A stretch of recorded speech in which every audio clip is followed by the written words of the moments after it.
Hey guys, so some of you have been asking me about how I choose the photos I use for my daily portraits. So today, while we paint, I thought I'd share the key things that I look for when choosing my reference photos.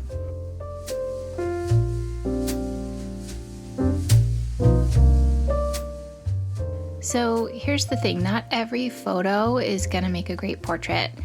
And especially when you're working in a specific style like I am with the daily dogs.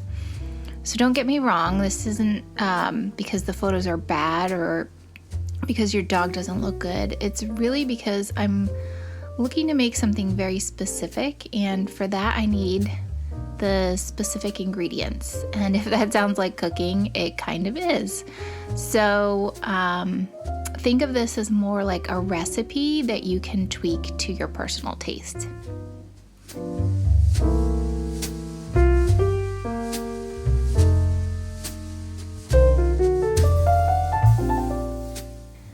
Okay, so what goes into this recipe? And the first thing that I look for is probably the most important to getting the likeness, which is a clear photo. And so what do I mean by that? It's just basically something that allows me to see all of the features of the dog. So something with good light, something that's in focus, not too much distortion. We've all seen those pictures with the dog with the huge nose or the big head and the little body. That kind of distortion is not what I'm going for. Something that's not too obscured, so meaning there aren't things in the photo that's blocking the view of the dog. This is kind of critical since I don't know these dogs, and I think sometimes people assume if you're an artist that you can simply make up what you can't see, and to some extent that's true.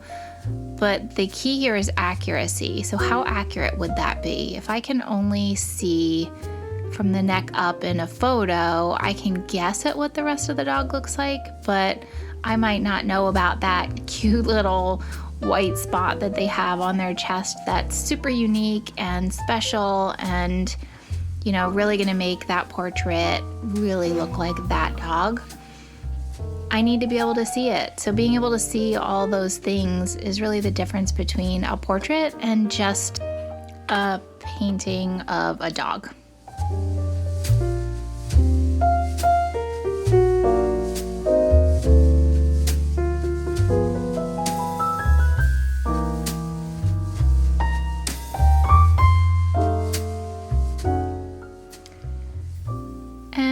So the next thing I look for is a little more subjective. This one is critical to making an interesting composition. So that is a good vignette. And this involves a couple of things. The first is the overall outline of the dog. So does it have an interesting shape? Would you even know it was a dog if you just saw the silhouette? So that's the first part. And then the second part is the pose and the gesture.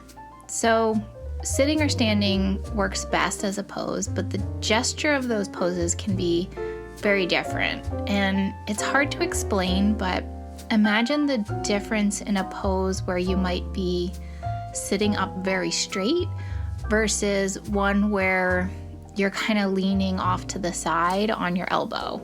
So the first has a very straight gesture that leads you up and down, right? Your eye just goes up and down that pose. Versus the second, where you're leaning to the side, has more of a sweeping effect and kind of encourages your eye to move up and around the body in more of a sweeping or circular gesture. So neither one is wrong, but depending on how I'm feeling that day, I might prefer one over the other. And it's really critical when you're making your composition to sort of understand how you want the viewer's eye to travel around that page.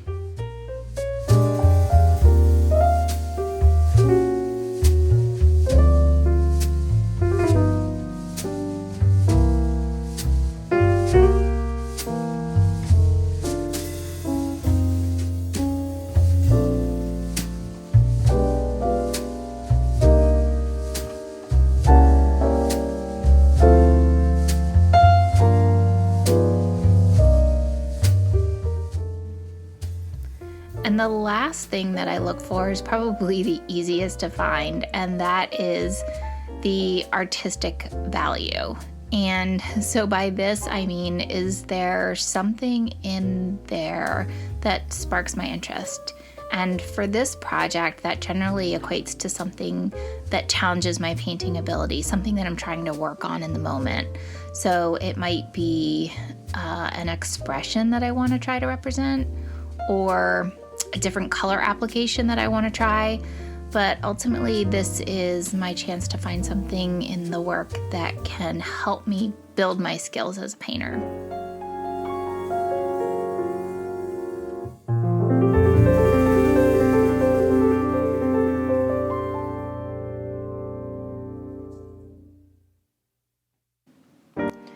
So how does all of this stuff play out in my process?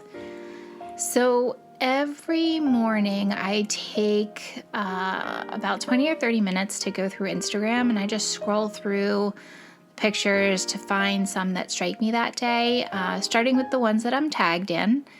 And ultimately, I end up scrolling through my entire feed. But once I find a couple that I think are contenders for that day, I'll start going through my pre-printed background papers. So I print these ahead of time, and I don't know what I'm going to be putting on top of them when I'm printing them. So I print them in a number of colors, and I print lots at once. And so that way each day I can match up the dog to the background that I think fits it best. Most of the time that comes down to a color choice. Either a color that matches the dog or maybe one that complements it.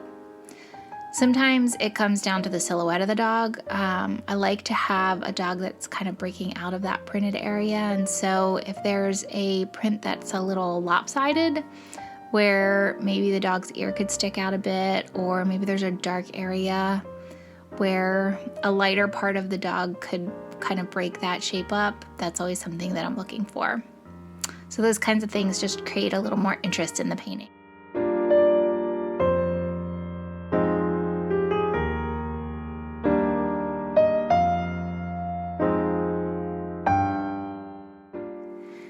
And the last thing I do before getting into the portrait is a rough sketch. So generally, I'll do a rough thumbnail or two. This is just going to help me determine the size and the placement on the printed backgrounds before going ahead and just jumping in and drawing directly on that paper.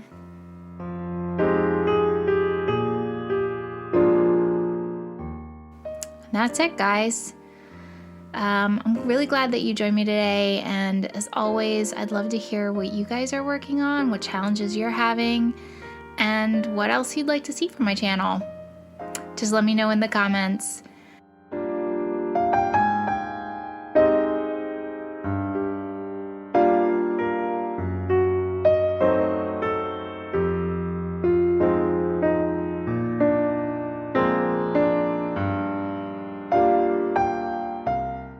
And for now, don't forget to like and subscribe if you want to see more. And yeah, I'll see you soon.